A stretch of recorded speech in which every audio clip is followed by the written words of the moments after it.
Our home environment, being organized, routine, will be exploring the connection and impact on our mental health and well-being, especially in neurodivergent individuals and families. Today's special guest, Lauren Winzar, a decluttering and organization coach, will open your eyes to the advantages of being organized to reduce stress in your life. Hello and welcome to Beyond Diagnosis, a podcast to raise your awareness, decisions, and voice for alternative practices so you can take back control of your health. I'm Rita De Michele, your host, a mindset and empowerment coach, and the founder of the ONUS platform. Join me each week so you can create the health of your dreams. Welcome, Lauren. Thanks so much, Rita. Happy for being happy. Oh, thank you so much for letting me be here today. I'm really excited. I'm even losing my words already. That's great. Well, this is a little different angle for me on this podcast. But what's so exciting about it is we always go down this road of health and, what we can do for our health. But we kind of forget like the impact. When we talk about environment, we go, okay, let's go outside, let's be in nature. But we sort of forget what that our home environment, what impact that can have on us, our nervous system, our ability to cope, our stress levels in life. So this is, going to be really interesting for people who do struggle with being disorganized, or even just how to get a system happening around them. So Yeah, basically, you help people make sense of the chaos. that's right. Yes. Let's start there. Making sense of the chaos. Well, I suppose, as you say, we often consider our environment when we think of outside and kind of Mm, escaping our workplace or our home. yeah. And I personally think that our home should be really supportive of us. It shouldn't just be a place where we store all of the maybe one days and the used to be part of my life things. It should be a place where you can feel completely yourself and supported to be yourself. Mm, And I know a lot of neurodivergent people didn't grow up with feeling that at home. So it mm. makes it kind of hard to see your home as that space. But that's my goal for everyone, is to feel that home is supporting them to be their best selves. Yeah, that's fantastic because really your home is kind of your sanctuary, It should be, yes. what you come home to, and it should feel Mm, calm. hmm. Well, there's no shoulds, but you hope that it would feel Yeah. calm and a place that you want to return to, not Mm, that you've come from your external environment and walk in and go, oh my God, look what I've got to yeah, do. That it exactly. suddenly you don't get that break anywhere in your Hmm. life. And Mm, you can see how that would start impacting anybody's mental health. mm, We're specifically going down the path of neurodivergent in this sure. episode, but anybody's mental health would be affected if visually they're Hmm. taking in clutter, mess, disorganization, or the stress of I can't find something as I'm running out the door. Hmm. So let's talk about how the environment, really does impact the mind. And Yeah, then please go to that for the neurodivergent individuals and families. absolutely. So when we think about that, when you come home, if home feels like an ever-growing to-do list, look at all the stuff I've got to do, our brain starts to block it out, and our space to be ourselves just gets smaller and smaller. So if Ah, you walk in the front door, if you came home one day and, like, when you left the home, it was perfect. Like, imagine you've just left home and everything was just exactly as it's supposed to be. If you come home again and it's trashed, you're going to go, oh my goodness, somebody's been in here, somebody's messed with all of my stuff, and it's a shock, and your brain will alert you to all of the things that are out of place. But if it's always a bit of a mess and you come home, you don't see that it's any different. You might go, oh, I need to do that, I forgot to do that. But over time, your brain will stop alerting you to all of the things it sees. It mm, starts to only alert you to things that are new and novel. And that's especially so in neurodivergent people, especially people that are more on the ADHD side of things, where it's not that they don't see, it's that they're just not alerted to it. So your brain actually takes in everything. But as we go about our days, if you don't do anything about those things, your brain goes, oh, well, she doesn't need that information anymore. I've told her a few times, she hasn't done anything about it. We'll just move on to the next thing. So you're saving energy by not being alerted to the 20 things that have been on your kitchen bench for weeks. So you just don't Mm, see it anymore. It's just the bench, yes. right?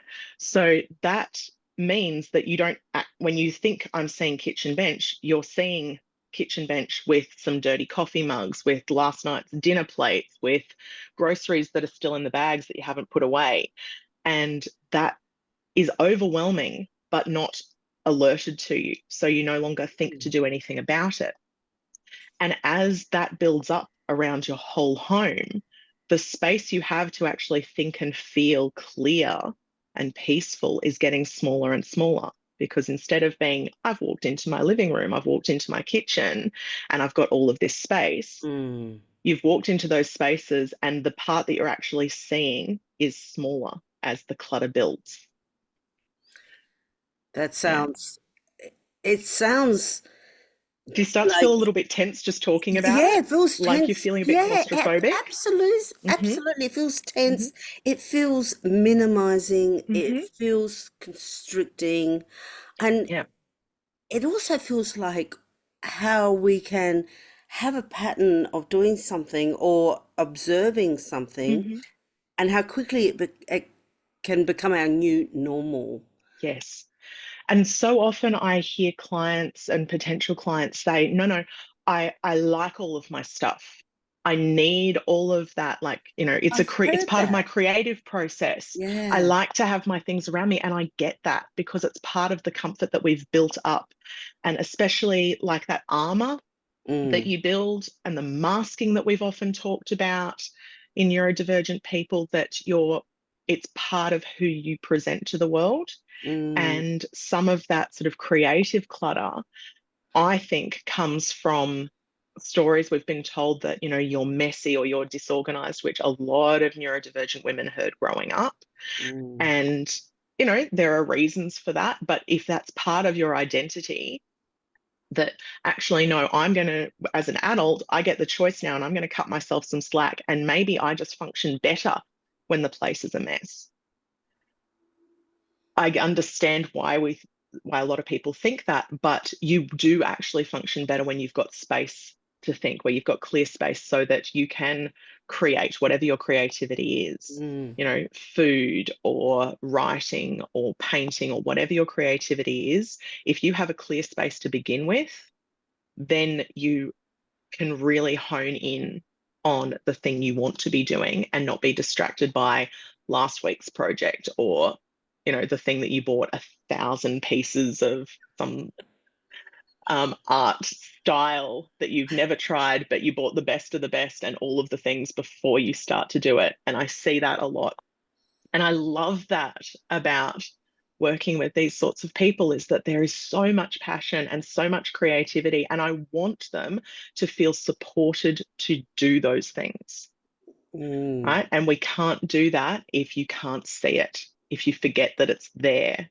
because it's been blocked out by your brain going, well, it's been there for 6 months. What's another six? You know, so that I feel like I might be getting off track a bit here, Rita. It's just No, no, it is. there's It's not. that It's space is important. It's a lot space. more Yeah. important than we give it credit for. Mm, Well, what you're saying is it's not only about the space that we mm, see, that we mm. maybe are blocking ourselves out to. Sure. What's the space in our mind that we're Yes. now blocking ourselves out to? Yes. Like we're constricting how much space we have in our Yeah. mind, I assume. Yes.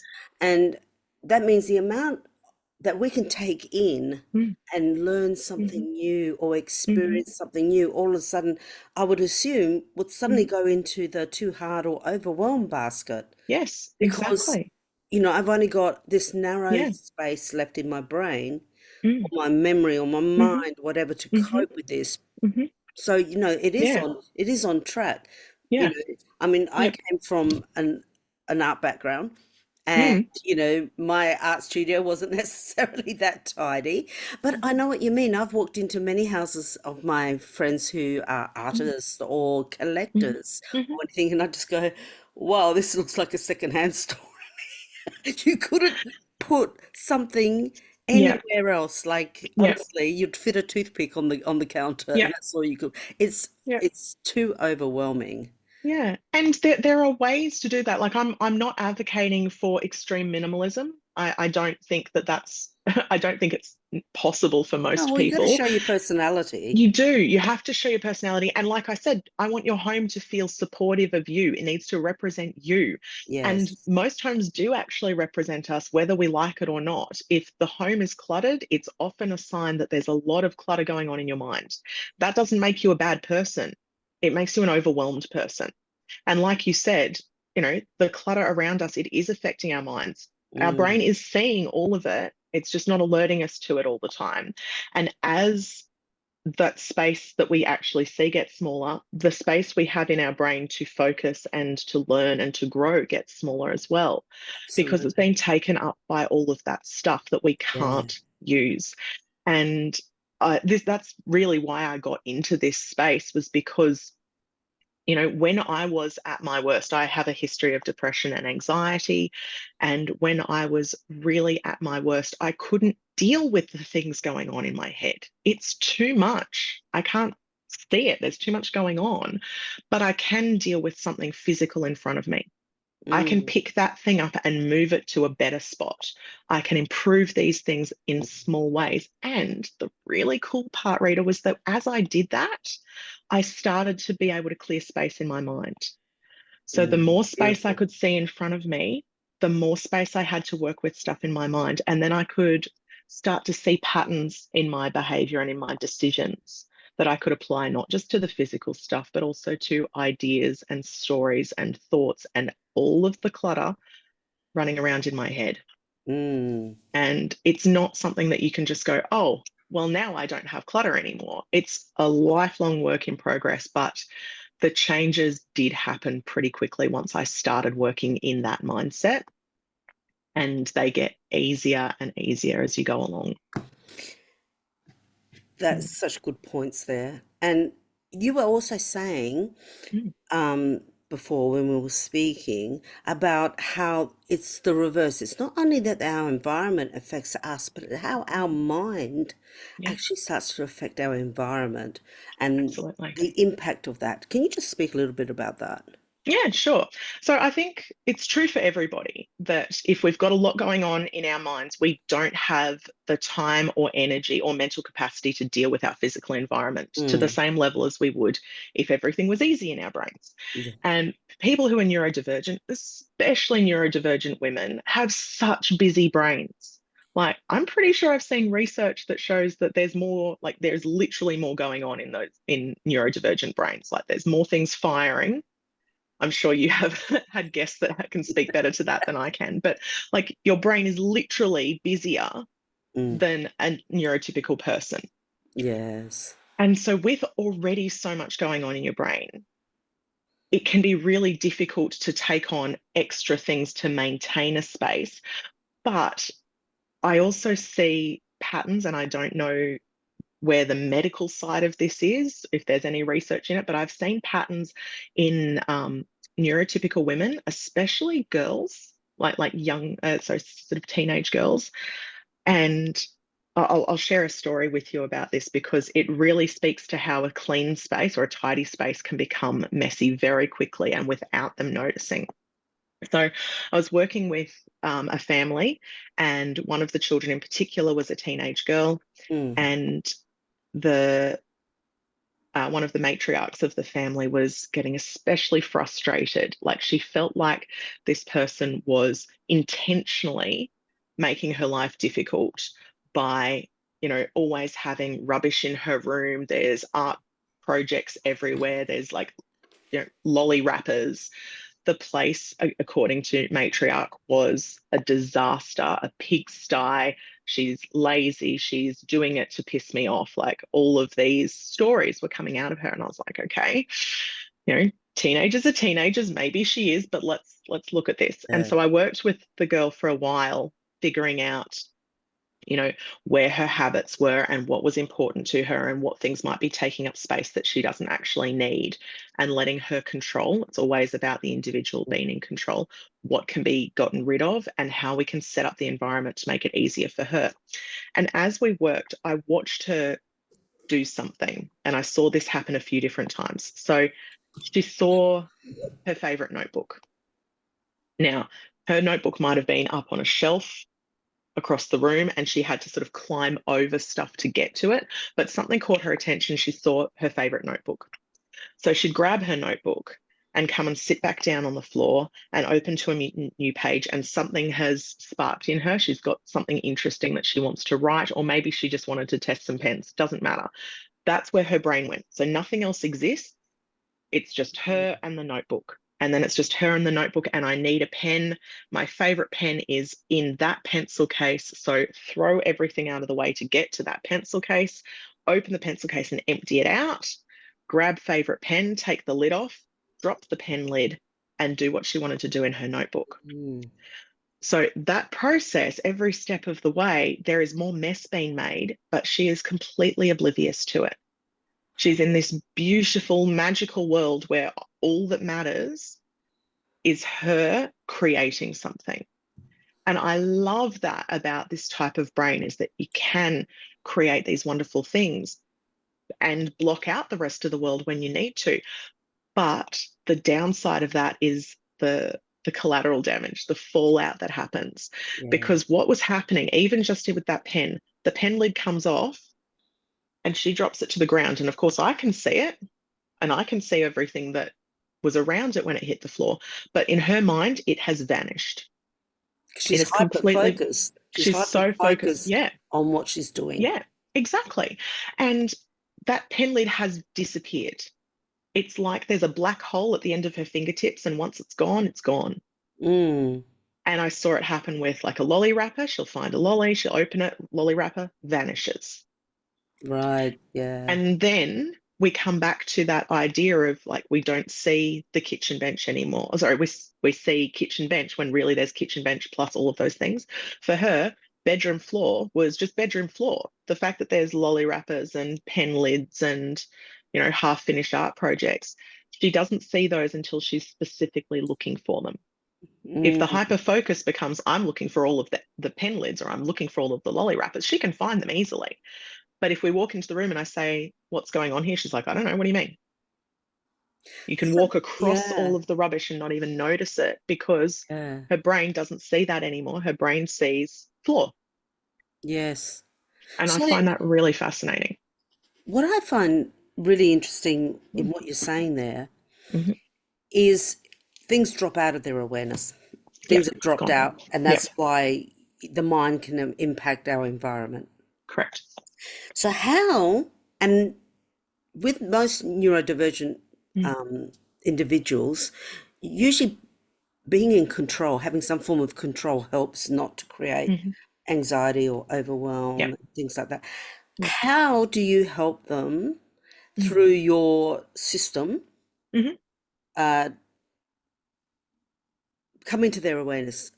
Bring them back into their awareness, because mm, all of this is out of their awareness. So, mm, how through your system do you make them more aware mm, of their environment, what's happening, and what mm. they can possibly do? So that's a really good question. And there's not one perfect answer because there is no one size fits all with Mm, this kind of thing, really. I wish there was. But what it comes down to, like you say, you need to be in control. And often, especially when it comes to organization and our physical environment, people who have grown up neurodivergent without understanding, especially, have been told that it's who they are, that they're messy or disorganized or lazy or, you know, pick a negative adjective there. Like it's just, it doesn't feel good. And so they don't feel like they have control over it. It's just who I am. I can't do anything about it. And so by working through how they are actually making decisions, they gain some of that control back, not beating it into your brain saying you should do this, you haven't done that, why are you bad? But okay, this is what just happened. Did you notice? mm. And when you did that, before we move on, let's do this instead. Or what do you think would be giving them control, asking questions that make them aware or make yourself aware of what's actually happening. So you can't expect anyone to go into that bedroom and say, now it's perfect, and you're going to keep it that way, because we've had a lifetime of your brain making those connections that this is how these things work. So we need to slowly build them back the other way, saying, okay, it is in my nature to just drop that pen lid. And I don't want to lose that part of my brain that means I can hyper focus on my creativity. But when I come out of that hyper focus, what can I do to help minimize that fallout? So Mm. for some people, it might be, okay, um, I need to set an alarm for 15 minutes before dinner time. And in those 15 minutes, I'm going to put my book down, and I'm putting it in a specific spot so I can find it tomorrow. And I'm going to pick up the lolly wrappers and pick up the pen lids. And so having that scheduled in helps a lot of people. It Yeah, won't help everyone, but it helps a lot of people. And that's the thing. There's what helps one person is not necessarily going to be the solution for someone else. And even what helps you today might not help you in 6 months' time. But understanding that, and that it's okay, and that you still have control and can change your mind at any point, giving yourself that control is, I think, the biggest key there. yeah, absolutely. That's so Mm, important, isn't it? Because mm, once you feel out of control, someone else is in mm. control of you, Yeah. that's where the resistance and the um I feel the paralysis to getting Hmm. something done Yeah. comes in because no one Mm. likes to feel controlled. No, and often another person has often been in control, say, well, you can't Mm. do it, so I'll do this for you.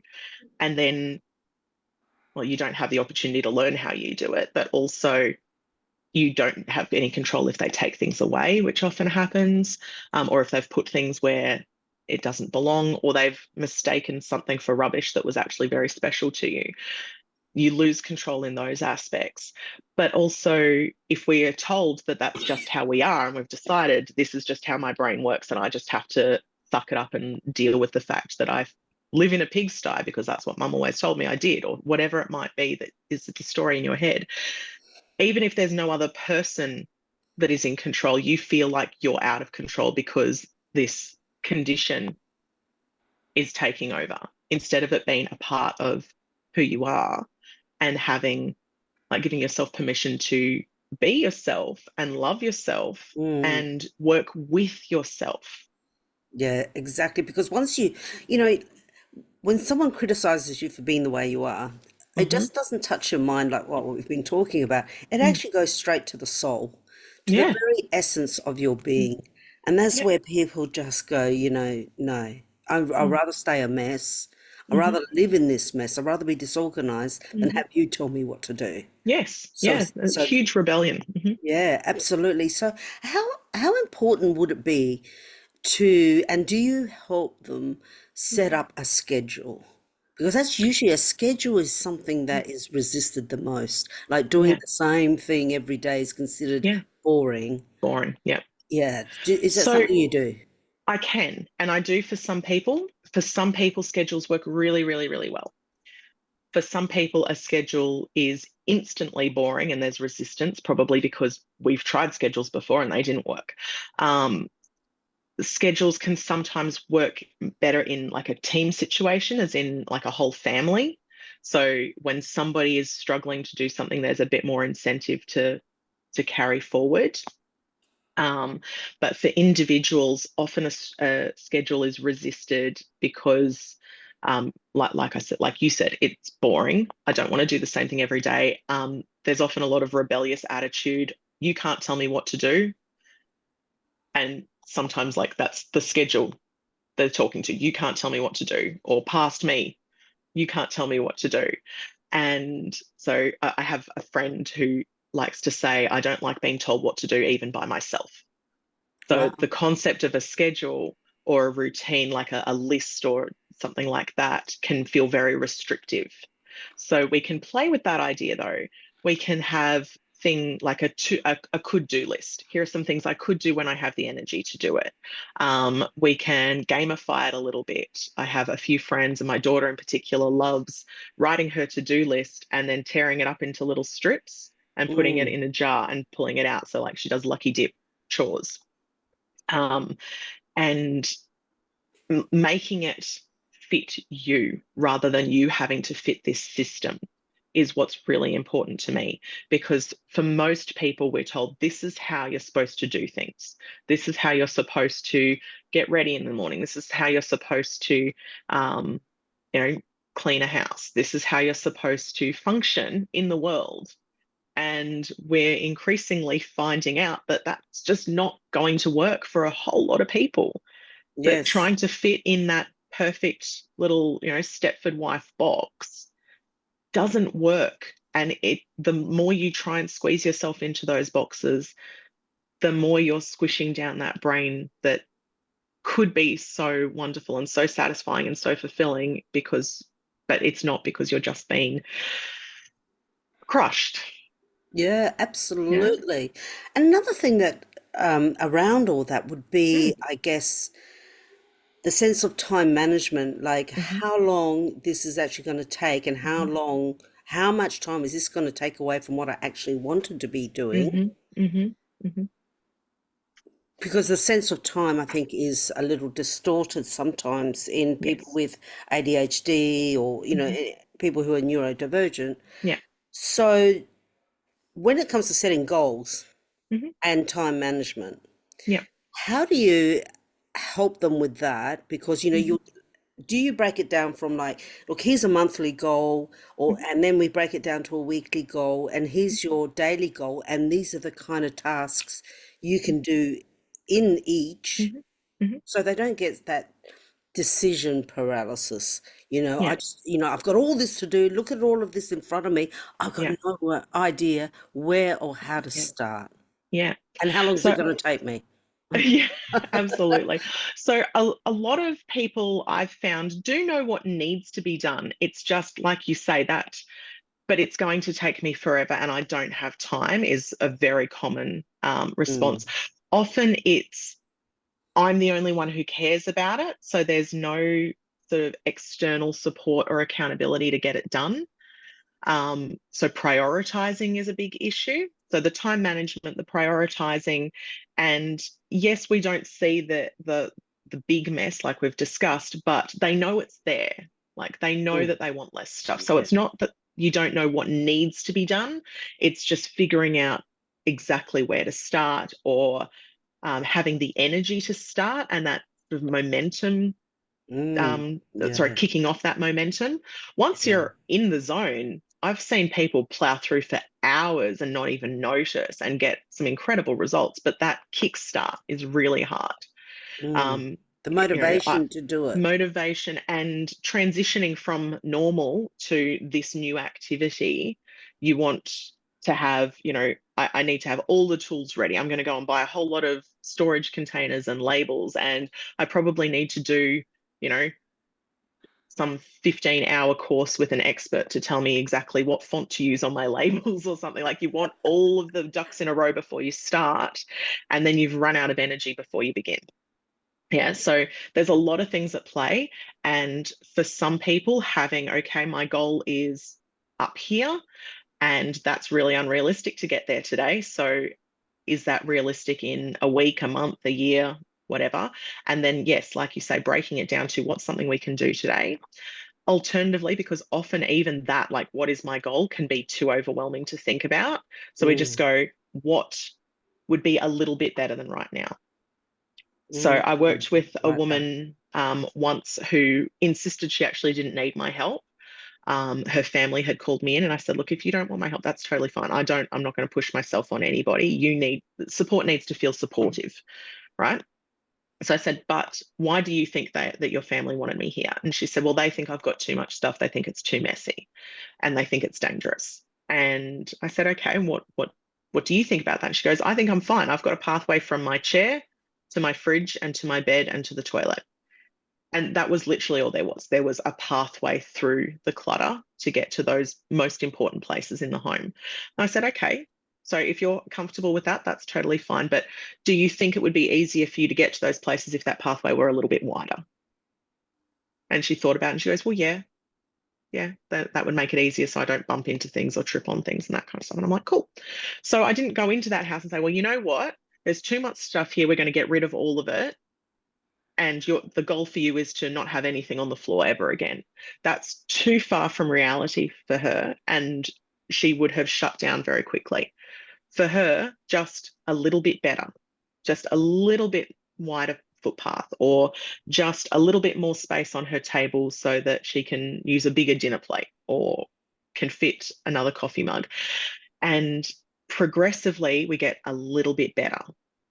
So we eventually Mm. got to a point where she could have somebody else sit at that table with her and there was room for them to see each other. And like, this is quite an extreme situation. It's not the most extreme I've had, but we can work on the same level no matter what stage in your clutter journey you're at. You know, even if you have clear space everywhere, but you still feel overwhelmed, we just work on what's a little bit better than today and Yeah, what I can we love do that. to make it a little bit better. Yeah, Yeah. that's really sound advice because even if you're not neurodivergent Mm. and you Yeah. just happen to be a bit of a messy person, like Yeah. where aren't we all at times? I mean, Yeah, well, we're there's no still figuring out what neurodivergent really means. Like, there's so many exactly, things that fall under that umbrella. You know, if you absolutely. don't fit perfectly into one of those categories, but you still feel like you're not normal.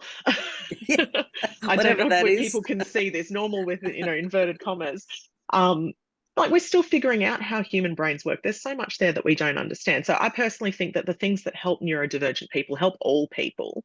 It's Yes, just that people who have neurodivergent concerns need it more.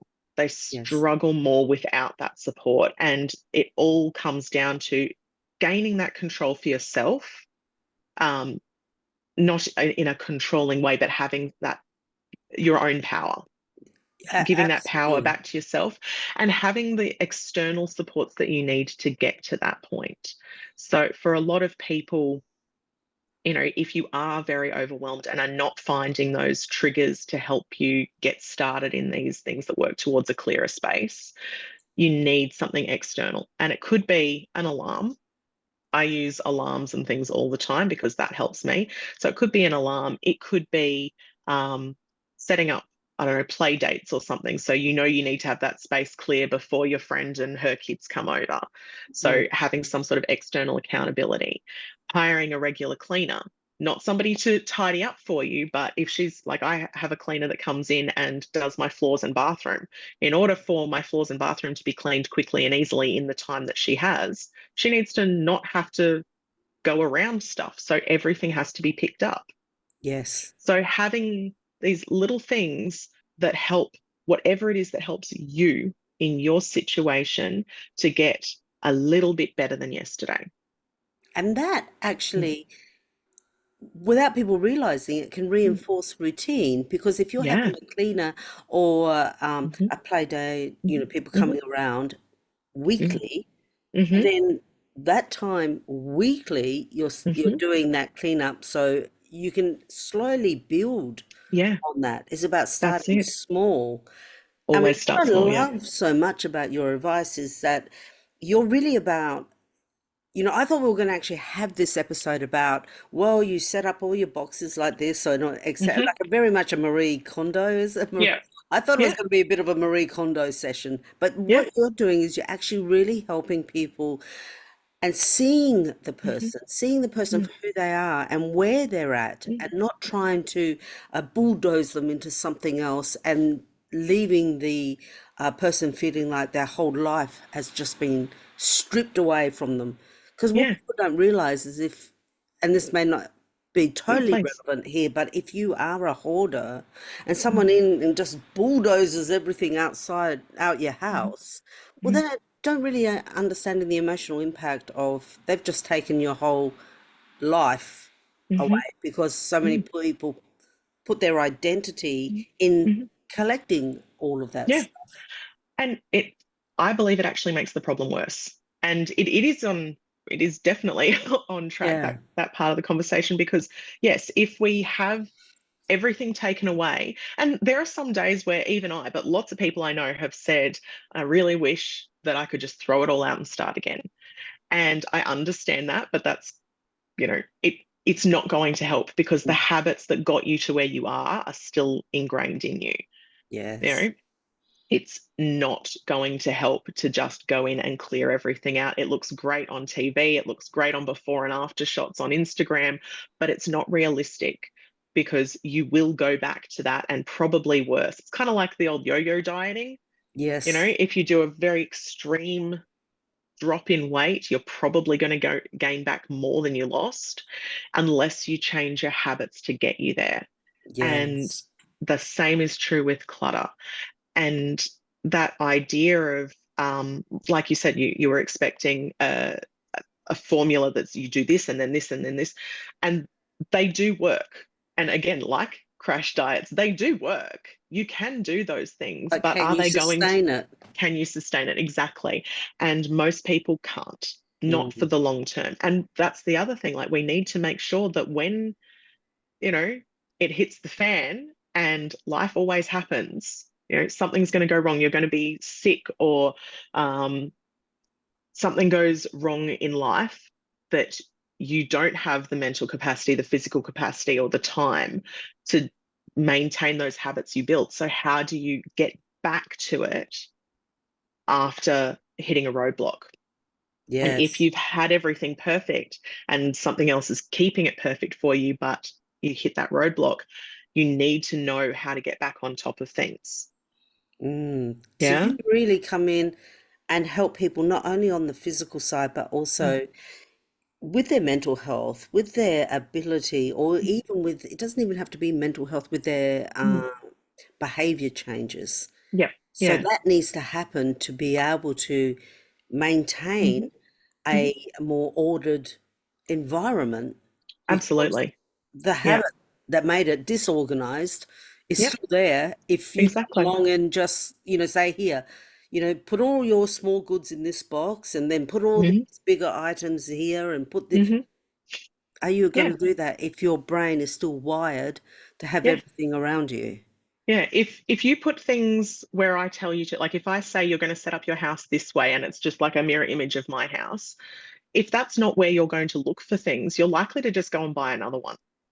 That's You know, interesting. Yeah. I knew someone very early on that when we went through her house, she found 22 glue sticks, unused glue sticks, scattered around the house because every year she bought the book list for her son for school and bought a few extra glue sticks and put them away. But she didn't have like a designated spot to put that kind of thing. So it was just like in a drawer, like in a smart place while I remember it. And at the end of, I think he would have been in year 5 or 6 at that time, she had 22 extra glue sticks because she couldn't find them every year when she went to look for them. So if we don't give things a home that we know is their home, like it needs to make sense for you. Like if it makes sense to you to keep your um, sewing scissors, like your fabric scissors, in the fridge, keep them in the fridge. I don't care. It doesn't have to make sense to me as long as it's where you'll look for them, right? So it Mm. doesn't make sense to me to prescribe people a set process for what to do. It makes sense to me to ask you what makes sense. Why does that make sense? And slowly get you from where you are now to where you want to be through those baby steps so that they are sustainable and that you understand why you're doing it so you don't fight it later. Yes, Why yes. am I bothering if it's not helping me? You need to see that it's helping. Yeah, it Mm. sounds like, depending whether you're somebody who likes to dabble in crafts, or whether Hmm. you're an avid reader, or Hmm. whatever the Hmm. thing is, Hmm. or that you have a designated, could it be that you help them to have a designated area in their house, like over in that corner, Hmm. this is where all your artistic craft, Hmm. things are going to go. Yeah. Over in this area, this is where, when you're thinking of books, this Hmm. is where you're going to go. Yeah. So when you want to put the book away, Yeah. Remember to go to that side of the house. Does Yeah. that sort of thing work for them? That sort of thing works for a lot of people, for most people, including most neurodivergent people. A lot of neurodivergent people are very visual. Yes. So it's not just that it should be quick and easy to spot, but also very visually pleasing, because then Mm, you're going to be more drawn to it. So things that end up in boxes or behind closed doors are rarely thought of again. If somebody yes. said, "Where is your whatever?" then they probably know where it is, but they're not likely to use it. And then it's just sitting there wasting space and wasting mental energy that you never actually get to do. Like if you've, like you say, avid reader or craft, if you want to read more because you have an amazing book collection, well, those books need to be accessible to you and you need to remember you have them. And visually Yeah. see them Visually see them in so that you're triggered. in Yeah. a tidy way, I Yeah. guess. Yeah. And sometimes that means moving things around so that your brain like alerts you to it more often. Um, and yeah, having craft all together so that when you want to do knitting, for example, you don't have to dig out. There's like the blue wool that I bought 3 years ago in a bag in the corner over there. And I know that I've got some needles somewhere in that cupboard. And then, but I want a different wool, and that's probably in a box. And that is often how it lands in most very busy minded, neurodivergent, crafty women's homes, because you put them somewhere that makes sense in that moment and then it vanishes until you Yes. go looking for it. Yeah. So there is no perfect answer. And that concept of you should do this and this and this is only usually only met with resistance. However, it's often how people come to me wanting, I want the checklist. I want to know what I'm supposed to do first. How many books should I own? If I tell you those things, you're just going to have a house like mine and it's not going to make any sense to you. Mm. But then You it sounds like they're looking know? for order though, because they, Yeah, like we said, they don't know where to start. So that may yeah, be something that you could break down with them. But it's yeah, interesting that they're actually asking that. So, mm, we have touched on it already, and one of the things I mm. just really wanted. So, why is it that the typical advice may not work for them? You know, That's such a good question.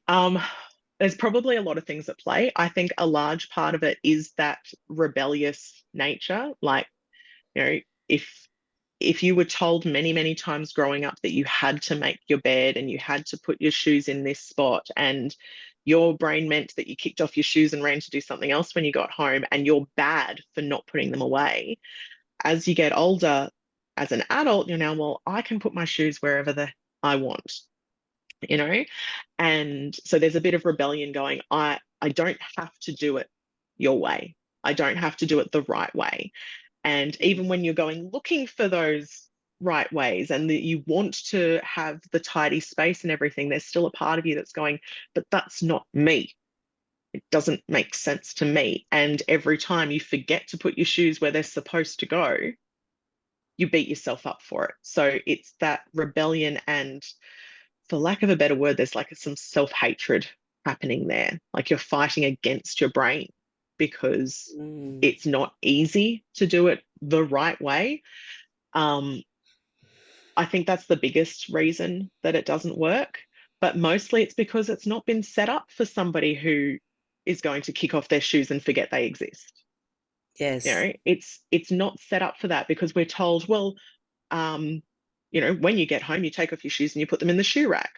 Well, if you've come home and your mind is on, you know, this new idea that I just have to get out while it's still in my brain, or I need to answer the phone, or I need to go to the toilet, or whatever it is, you're not going to then stop and go back and pick up your shoes unless there is something triggering you to do that. Mm, And it, like we said earlier, that busy brain where there's literally so much going on, there's always going to be something more demanding than, is my shoe in the right place? You yes. know? Mm, Yeah. So absolutely. being aware of where things belong, like giving them homes within your home, having less to manage in that space so that it's easy for you to put things away instead of like shoving things on top of each other, and setting up triggers or external supports to help you to go back and do those things and put them away. I think combination of those things can be the perfect storm for getting you where you want to go. That sounds amazing. And this is so much more than just being organized. This Mm, is like you really help your clients on, an emotional, mental level, and it's so individualized. It's like you mm, don't have this one prescription, like, fold your t-shirts like this and let's pop them into one of those IKEA separators in mhm, your drawer so everything mhm, stays, neat and tidy. mm. Well, that how many people does that actually work for? How many people can actually sustain Yeah, that kind of tidiness? Unless you're yeah, OCD, most people cannot, even if you're mhm, not mm, neurodivergent, because yeah, so many other factors of life come in.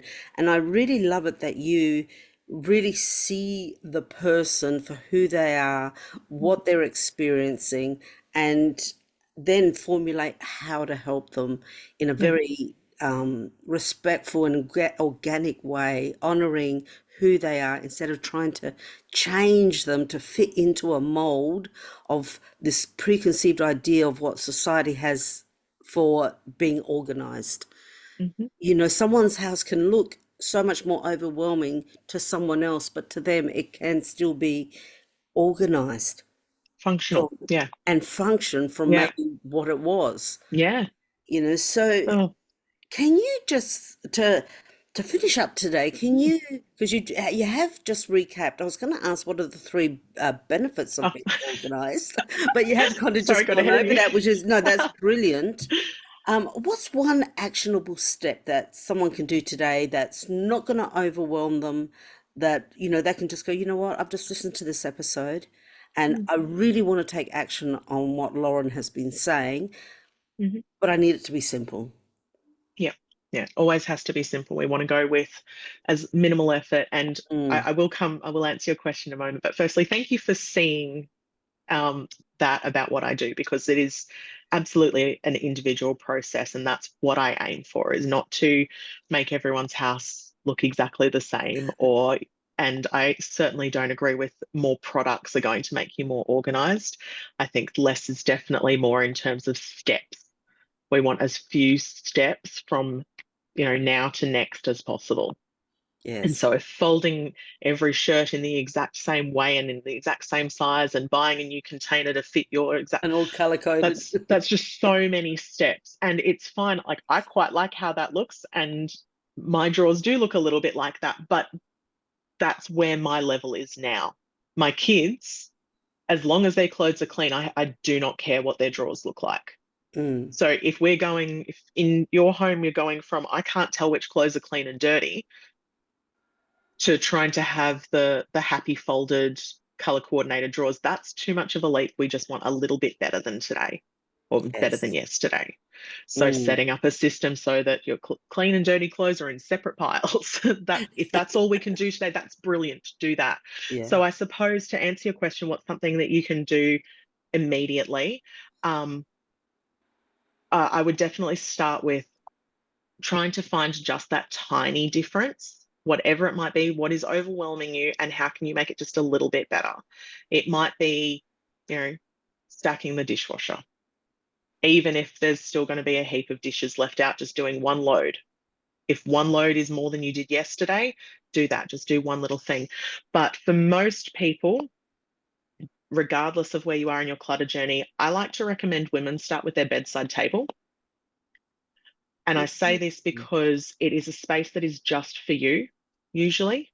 yeah. It's the last place you see when you go to bed. It's the first thing you see when you get up. It should be reflective of how you want your day to be. So if that space is representative of you, what should it look like? Is it a completely clear space?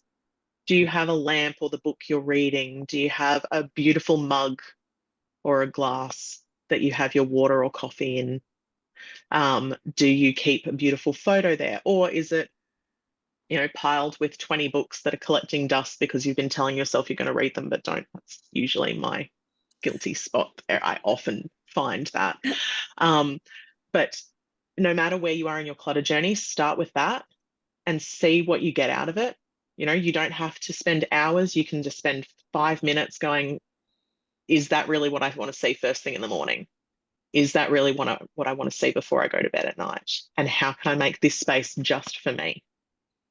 That's So you're great nurturing advice. yourself. Yeah, that's great advice because that's your little spot of Hmm. self-care Hmm. and honoring of self Yeah, that doesn't require to take in the whole mm, house. It's just that's it. like I want this little spot to be beautiful Yeah, and what I see, like you said, yeah. what I I see want it to nurture me. I want it to support me. I want it to exactly. reflect me. Yeah, Exactly. What a beautiful message. I love that. That is a great way to end this. And Lauren, I do believe that you have one-on-one coaching for people. And that's I what do. I Yeah. love about yours. You don't just come in and do the big cleanup and it's got to stay Hmm. like this and then you exit. You actually coach people, Hmm. especially neurodivergent, on Yeah. how to do all this. And now with the technology, do you help people like someone from overseas could contact you and Mhm. do coaching because then they could show you their environment once a week, if they had an iPad or on their Yeah. computer. Is that something that people can contact you with? Yes. Yes, absolutely. I have one of my first clients was in I want to say London. Yes. So I'm in Australia, but yeah, Mm, clients from all over the world. We can do, via Zoom. You can show me around your house, or you can just tell me, yes, because I don't necessarily have to see it to know that it's bothering you and to figure out how to make it better. But sharing what you see is always helpful as well. So yeah, yes, yes, I definitely do one-on-one coaching via Zoom. brilliant. um, I do also have a course that guides you through, not as you know, I don't say you need to do this and this and this, but I have a course that guides you through how to start looking at your space differently and asking yourselves the questions that I might ask you if you prefer a DIY route. There's a couple of Brilliant. options there. Thank you. All of Lauren's details will be in the show notes. Contact her honestly because we want to start at the beginning, at the core root of this organization, not the end where most people start. We have to Yeah. understand why you're there and how to get there, and that's what Lauren does. Please contact her. You won't regret it. Thank you so much, Lauren, for being on the show. Thank you so much for having me, Rena. That was a lot of fun. Thanks. I would love to know what was the biggest insight or aha moment you got from this interview so you can now speak up, take action, and make informed decisions for your health. And if you like this episode, get instant access to your free ebook, Alternative Wisdom Taking Back Control of Your Health, at life-onus.com.